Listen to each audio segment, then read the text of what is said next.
twisting in my shit with me. Hmm? You hang around me, I'm filling your head with what's in my head.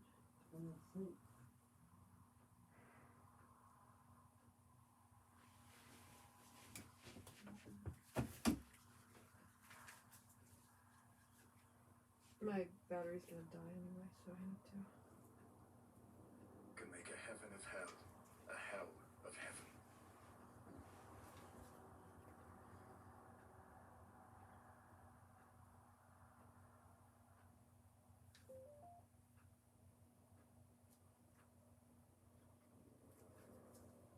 John Milton, Paradise Lost. Our expectations are like the air we breathe. They accompany Is that us okay? everywhere, yet we are rarely conscious of their presence. You might assume that your body is resilient, or that it is prone to sickness. You might think you are naturally lean and sporty, or that you are predisposed to gaining weight. You might believe that the stresses in your life are harming your health, and that a night of poor sleep will render you a walking zombie the next day. These assumptions may appear to be inescapable, objective truths. But in this book, I want to show you how those beliefs, in themselves, are shaping your health and well-being in profound ways, and that learning to reset our expectations about these issues can have truly remarkable effects on our health, happiness, and productivity. Don't believe me? Then consider one attention-grabbing study from Harvard University. The participants were hotel cleaners, whose work is often physically intense, yet feels very different from the exercise you might perform at the gym. To change the cleaners' perceptions of their own clothes, the researchers explained that the amount of energy that was exerted by hoovering the floor, changing beds, or moving furniture over the course of a week easily amounts to the level of exercise recommended for good health. 1 month later, the researchers found that the cleaners' fitness had noticeably improved, with significant changes in their weight and blood pressure. Quite amazingly, the shift in their beliefs about their bodies and their new expectations of their work have brought about real physiological benefits without any change in lifestyle. We will discover how expectation effects like this can also influence our susceptibility to illness, our ability to maintain a stable body weight, and the short and long-term consequences of stress and insomnia. As the following story shows, the power of expectation is so strong that it can even determine how long you live. Beginning in the late 1970s, the US Centers for Disease Control began to receive reports that a worrying number of recent Laotian immigrants were dying in their sleep. They were almost all male, aged between their mid-20s and mid-40s, and most were from the persecuted Hmong ethnic group, who had fled Laos after the rise to power of the communist political movement Pathet Lao. For their loved ones, the only warning was the sound of them struggling to breathe and unsuccessfully gasp or moaning at their cries. By the time help arrived, however, they were already dead. Try as they might, epidemiologists could find no good medical explanation for this sudden, unexpected nocturnal death syndrome. Autopsies showed no evidence of poisoning, nor was there anything particularly unusual about their diet or their mental health.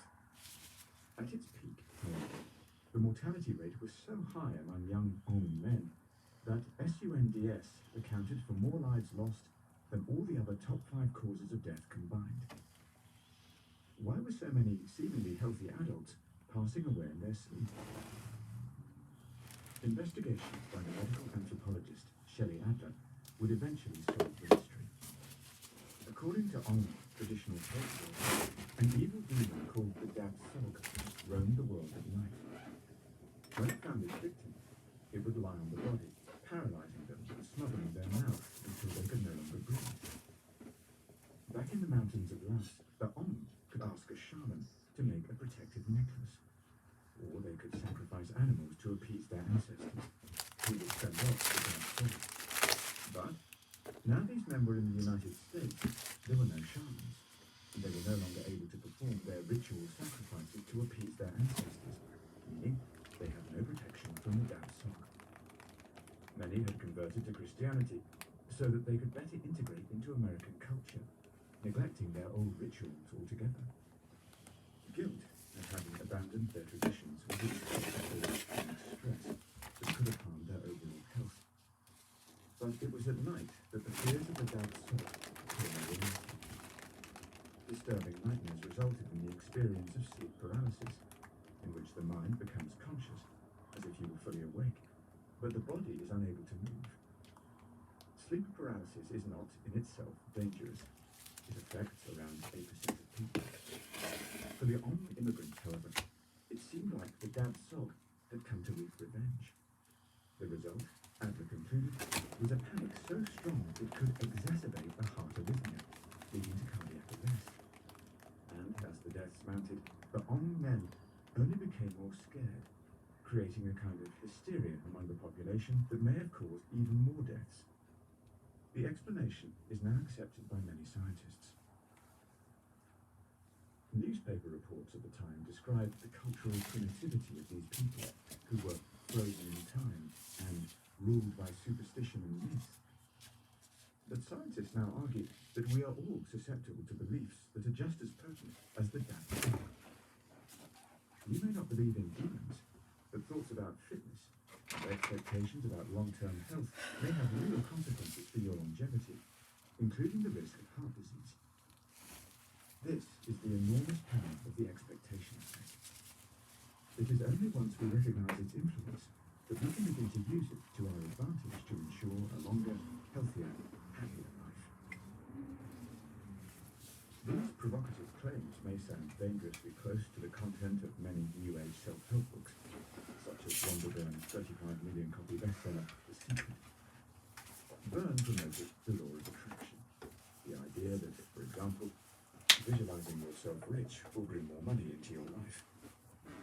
Such ideas are pure pseudoscience, whereas the findings in this book are all based on robust experiments published in peer-reviewed journals, and they can all be explained by well-accepted psychological and physiological mechanisms, such as the actions of the nervous and immunological systems.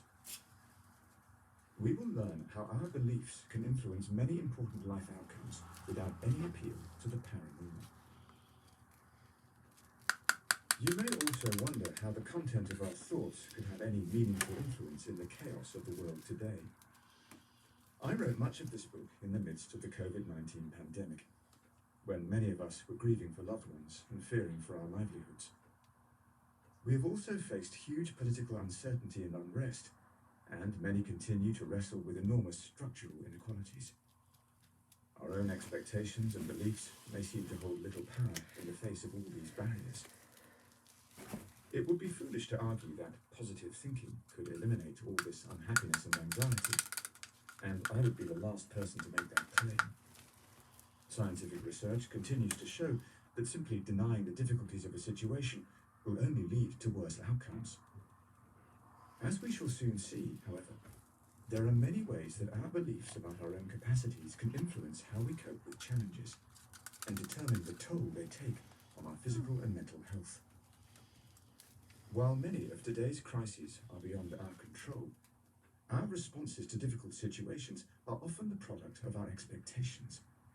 And understanding this fact allows us to increase our resilience and to react in the most constructive way to the problems we face. Crucially, and this is something that I will emphasize throughout the book, the expectation effects described in these chapters concern specific beliefs, rather than a general optimism or pessimism.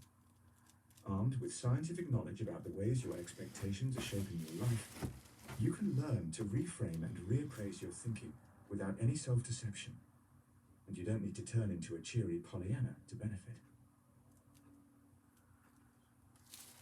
My own understanding of the enormous power of expectations came 7 years ago, during a period of turmoil in my own life.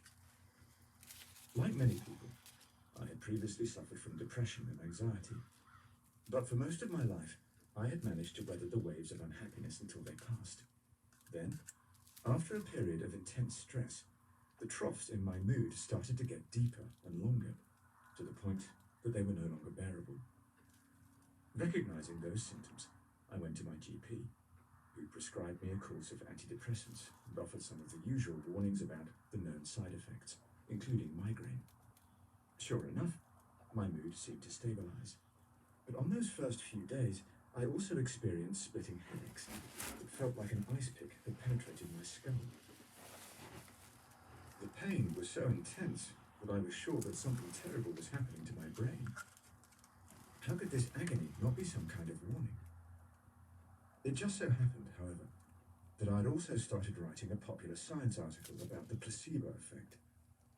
As is now well known, inert sugar pills can often reduce symptoms and accelerate recovery through the patient's mere expectation that they will heal the body. And this coincides with physiological changes to blood circulation, hormone balance, and immunological response. While working on my article, I discovered that many people taking placebo pills not only experience the benefits of the drug they believe they are taking, they also reported side effects too, from nausea, headaches, and fainting, to sometimes dangerous drops in blood pressure. And the more people are told about those side effects, the more likely they are to report them.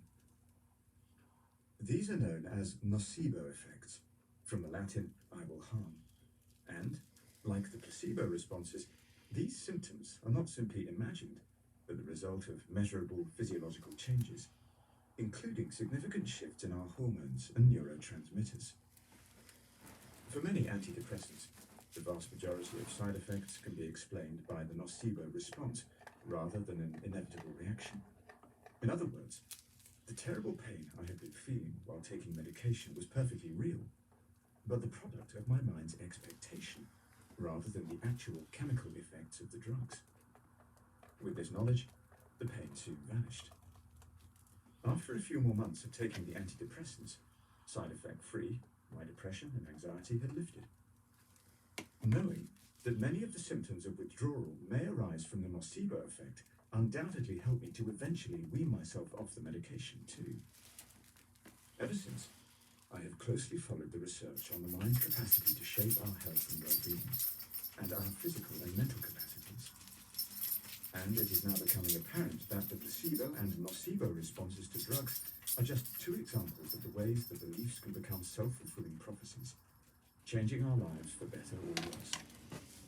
In the scientific literature, these phenomena are variously called expectation effects, expectancy effects, Oedipus effects, after the self-fulfilling prophecy in Sophocles' famous play, and meaning responses. For simplicity, I use the first, expectation effects, to describe all the scientific phenomena that underlie the real-world consequences of our beliefs. The study of hotel cleaners is just one example of this cutting-edge research, but there are many other fascinating findings. So-called complaining good sleepers, people who vastly overestimate how much time they spend awake and restless each night, are much more likely to suffer greater fatigue and poor concentration during the day, while non-complaining bad sleepers seem to escape the ill effects of insomnia. For the purposes of our next day performance, we slept as well as we think we did. Beliefs about the consequences of anxiety, meanwhile, can change someone's physiological responses to stress, affecting both short-term performance and the long-term toll on mental and physical health. Positive and negative self-fulfilling prophecies can also determine memory capacity, concentration and fatigue during hard mental tasks, and creativity and problem-solving. Even someone's intelligence, long considered to be an immutable trait, may climb or fall according to their expectations. These findings are causing some scientists to question the fundamental limits of the brain, suggesting that we may all have untapped mental reserves that we can free if we develop the right mindset. And that has immediate implications for work and education and the ways that we cope under new pressures. The most mind-blowing results concern the aging process. People with a more positive attitude to their late